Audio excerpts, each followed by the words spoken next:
নমস্কার বন্ধুরা, sports news 247-এ তোমাদের সবাইকে জানাই স্বাগত।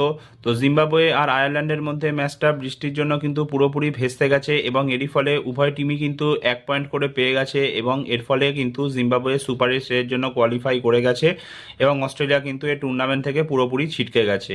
আমরা সবাই জানি যে অস্ট্রেলিয়া আয়ারল্যান্ডের এগেনস্টে প্রথম ম্যাচটা অনায়াসে জিতে গেছিল, তারপরে জিম্বাবুয়ের কাছে হেরে যায় এবং এই টি-20 ওয়ার্ল্ড কাপের প্রথম আপসেটটা আমরা দেখতে পাই এবং তারপরে কিন্তু অস্ট্রেলিয়া যাকে বলে শ্রীলঙ্কার কাছেও হেরে যায় এবং তারপরে কিন্তু অস্ট্রেলিয়ার কাছে একটাই রাস্তা ছিল পরের রাউন্ডে যাওয়ার, আর সেটা হচ্ছে যে জিম্বাবুয়ে যেন দুটো ম্যাচেই হেরে যায়, আয়ারল্যান্ডের কাছেও হেরে যায় এবং শ্রীলঙ্কার কাছেও হেরে যায় এবং অস্ট্রেলিয়া যদি ওমানের কাছে বড় মার্জিনে জিতে যায় তাহলে কিন্তু অস্ট্রেলিয়া সুপার স্টেজের জন্য কোয়ালিফাই করে যাবে, কিন্তু সেটা আমরা হতে দেখলাম না।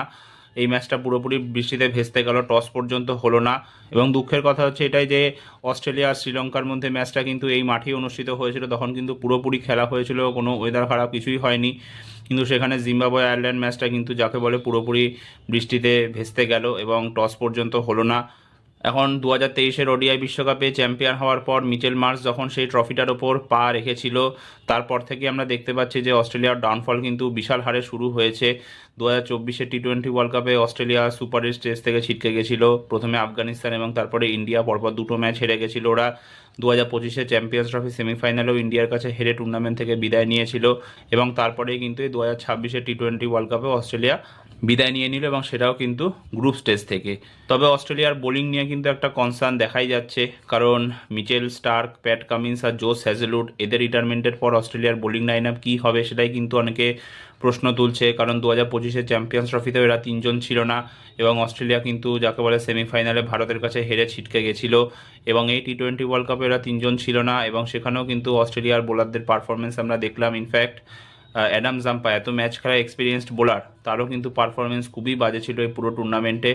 তবে অস্ট্রেলিয়ার বিগত কয়েকটা মাস ধরে আমরা দেখছি যে টি-20-তে একদমই পারফর্ম করতে পারছিল না। 2024-এর টি-20 ওয়ার্ল্ড কাপের পর থেকে 25-এ যে ইন্ডিয়ার এগেন্সে সিরিজটা খেলেছিল তার আগে অবধি অস্ট্রেলিয়া টোটাল 19টা ম্যাচ খেলে 16টা জিতেছিল, দুটো হেরেছিল আর একটা ম্যাচ নো রেজাল্ট হয়েছিল। কিন্তু ইন্ডিয়ার এগেন্সে সিরিজ থেকে যদি আমরা দেখি তাহলে অস্ট্রেলিয়া টোটাল 11টা ম্যাচ খেলেছে, যেমন 3টে জিতেছে, 7টা হেরেছে আর একটা নো রেজাল্ট হয়েছে। ইন্ডিয়ার এগেন্সে ঘরের মাঠে সিরিজটা 5 ম্যাচের সিরিজ ছিল, 2-1-এ হেরে গেছিলো, তারপরে পাকিস্তানে গিয়ে পাকিস্তানের এগেনস্টে 3-0 হেরে গেছিলো এবং তারপরে কিন্তু এই টি-20 ওয়ার্ল্ড কাপে এখন অবধি 3টে ম্যাচ খেলে 2টো হেরে গেছে আর একটা মাত্র জিতেছে। জিম্বাবুয়ের মতো টিমের কাছে কিন্তু অস্ট্রেলিয়া হেরে গেছে। যাই হোক, এটা একটা বিশাল বড় আপসেট এই টি-20 ওয়ার্ল্ড কাপের, কারণ আমরা সবাই ভেবেছিলাম যে এই গ্রুপ থেকে হয়তো অস্ট্রেলিয়া তো কোয়ালিফাই করেই যাবে আর শ্রীলঙ্কা কোয়ালিফাই করবে, হাই চান্সেস আছে, কারণ শ্রীলঙ্কা নিজের ঘরের মাঠে ম্যাচ খেলছে, কিন্তু সেটা কিন্তু আমরা হতে দেখছি না। শ্রীলঙ্কা জিম্বাবুয়ে কোয়ালিফাই করে গেল এবং ভারতের গ্রুপেও কিন্তু যাকে বলে সুপার 8-এ জিম্বাবুয়ে চলে এলো।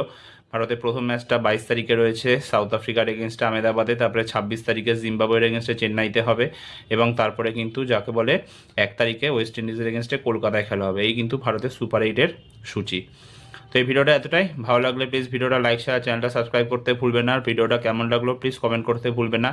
তো একটা নতুন ভিডিও নিয়ে তোমাদের সামনে আবার আমি উপস্থিত হব, ততক্ষণ সুস্থ থেকো, সাবধানে থেকো, ধন্যবাদ।